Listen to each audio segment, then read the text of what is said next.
kaya nadoktorin yung mga resibo-resibo. Ang pagkakaalam ko po doon, yung pera, binawi na nila kay Kalinga Prab. Okay, ulitin natin ha. Ulitin natin. At pag sa pera na binabawi ni Reyna, binabawi nila, pera daw kuno ni Reyna. Ang pagkakaalam ko po doon, yung pera, binawi na nila kay Kalinga Prab. Binawi na nila. Na parang pinupulaan nila, pangit-pangit. Hello everyone! Welcome back sa aking munting channel. Sa video na ito ay pag-uusapan natin ang patungkol sa pera ni Reyna dito sa Kalingap.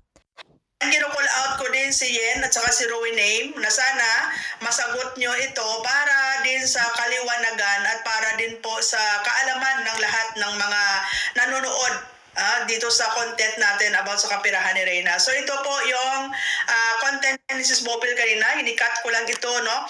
Kasi ito lang naman yung part na may topic about sa pera ni Reyna.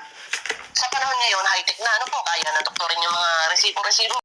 Okay mga ka-Reyna, shout out po muna sa mga Team Oppo Reyna's community at lahat ng anti-Kalingap na sinasabi po nila. And of course, ang team natin ng Reyna Best Team Ever, lahat ng ating mga big time sponsors ng pabahay, Ma'am Candy, Tita 1M at Ma'am Irish, at sa lahat po ng ating mga major minor sponsors sa ating naging big time pabahay para kay Reyna, and of course sa lahat ng team ng Reyna's community.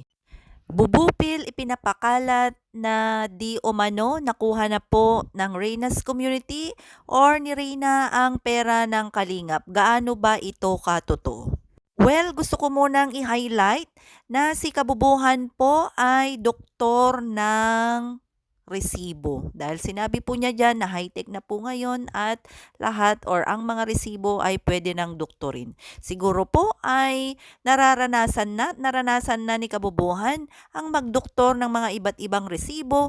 Kaya naman sa kanyang experience ay talaga namang isinishare niya dito na napakadali na lang daw magdoktor ng resibo.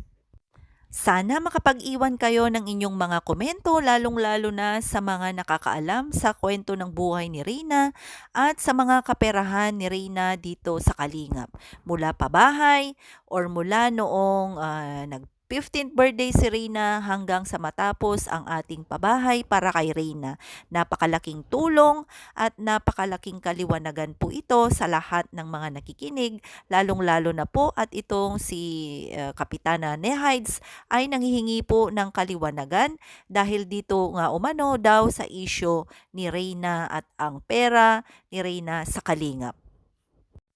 Ito na po ang kasagutan sa mga sinasabi ni Bupil, isa pong kasinungalingan ang sinasabi or ipinagkakalat na nabawi na or ibinalik na ni Kalinga Prab ang pera ni Reyna noong 15th birthday po niya.